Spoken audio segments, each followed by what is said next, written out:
It was a week of geopolitical ironies in the world of diplomacy. Russia became the first country in the world to recognize the Taliban government in Afghanistan. Parallelly, the United States re-recognized Hayat Tahrir al-Sham, the Syrian rebel group that overthrew the Assad regime and is now in power.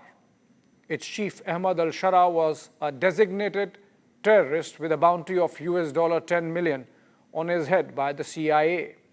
He now gets photo ops with the American president.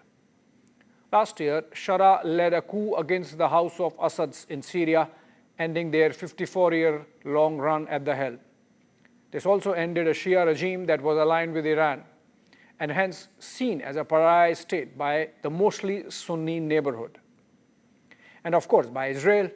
No wonder America blinked or looked the other way when Sharaa's forces laid siege of Damascus and ultimately overthrew Bashar al-Assad, who now cools his heels in a suburb of Moscow.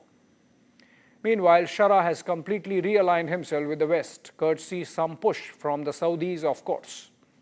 Look at the trajectory.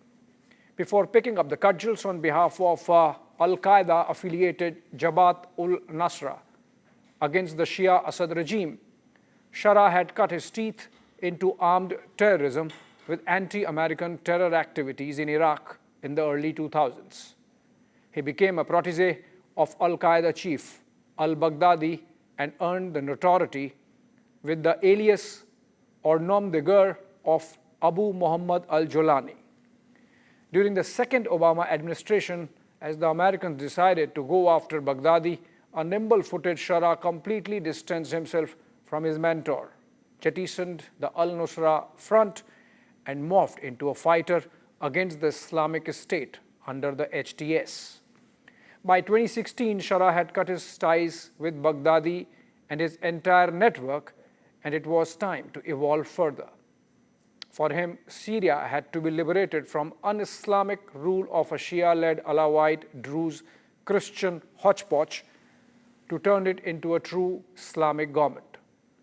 It is likely that by this time, of all the militias active in the Syrian theater, the Israelis and the Americans found him to be the most capable of taking on the Assad regime.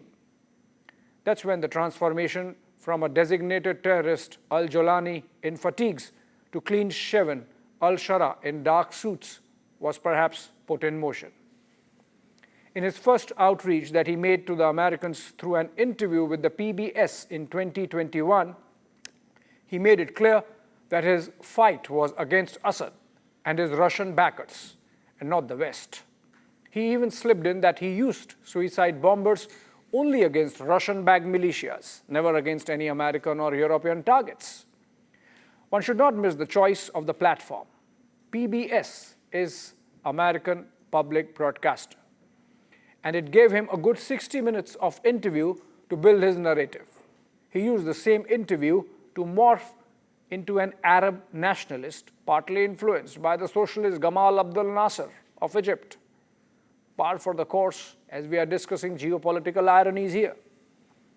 The statement by Marco Rubio removing the terror designation of Sharaa this week said that he has disbanded the HTS and that he has promised to fight against terror in all its forms. Read Iran. And as you may know, today President Trump will issue a new executive order lifting U.S. sanctions on Syria, reaffirming his belief that the Syrian people deserve a future of safety and prosperity. This policy reflects the president's conviction that American leadership can unlock new paths to regional stability. Trump has already met and obliged a suited, booted Sharaa with a picture during his Middle East visit in the month of May, and announced lifting of all sanctions on Syria with the changed circumstances. As that Bob Dylan number goes, for the times they are a-changing. How did you find the Syrian president? Right. I think very good. Young, attractive guy, tough guy. You know, strong pass. Very strong pass fighter. Keeping up with the changing times, let's look at the other irony, perhaps juicier one. Imagine circa 1979. Russian tanks rolled into Afghanistan, marking a tectonic shift in the politics of Central Asia. The great game had turned a leaf and the theater was hot again. That was still the peak of Cold War, and the Soviets would not have realized they were heading into a war that would shake the very foundations of the USSR.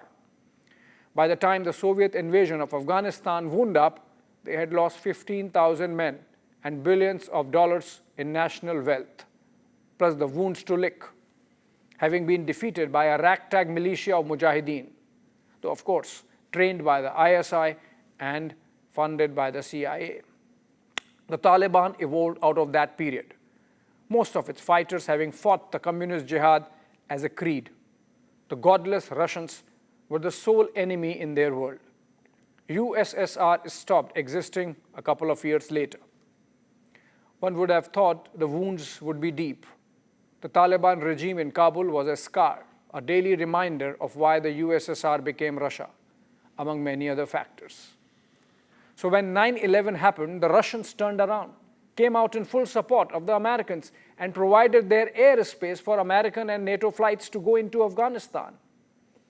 In the backdrop of the Ukraine war and the battle lines between Europe and Russia, it is hard to imagine that just 25 years ago, the Russians were providing full logistical and ground support to NATO forces in their war against the Osama bin Laden and the Taliban. That was the time when Putin even floated the idea of Russia joining NATO. Another irony. But then let's pull back. In 2021, the Americans pulled out of Afghanistan as the Taliban rolled into Kabul, displacing the West-backed, democratically elected government. The ensuing chaos and the pictures from Kabul became a testament of an empire in retreat.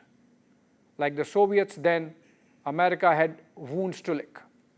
Surprisingly, Russia was one of the very few countries that did not close down their embassy. They followed it up with an economic deal with the Taliban in 2022, agreeing to supply oil, gas, and wheat to Afghanistan. This paid dividends. In July last year, for example, the Islamic State in Khorasan province, or ISKP, killed 130 people at a concert hall on the outskirts of Moscow in Russia's deadliest terror attack in recent memory. The ISKP operates out of Afghan soil. Having an ambassador in Kabul helped. Putin rang up the Taliban and called them his allies. In April this year, in fact, Russia moved Taliban out of its terror list. Now connect the dots. Russia is struggling with the Ukraine war, Russia facing sanctions, America muscling its way into Syria via al-Shara, the Russians responding with firming up the Taliban connect.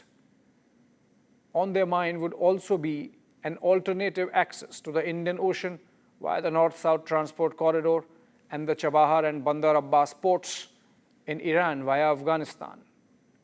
Russians would also be mindful of the fact that Trump is trying hard to reclaim the Bagram air base on the outskirts of Kabul, which means Americans could be back in Afghanistan. Another irony, China is not recognizing Afghanistan despite having their ambassador there. You know why? Because it might annoy Pakistan. And Pakistan is also not recognizing Taliban because Taliban does not recognize the Durand Line. Let's close this segment on geopolitical ironies with the best one.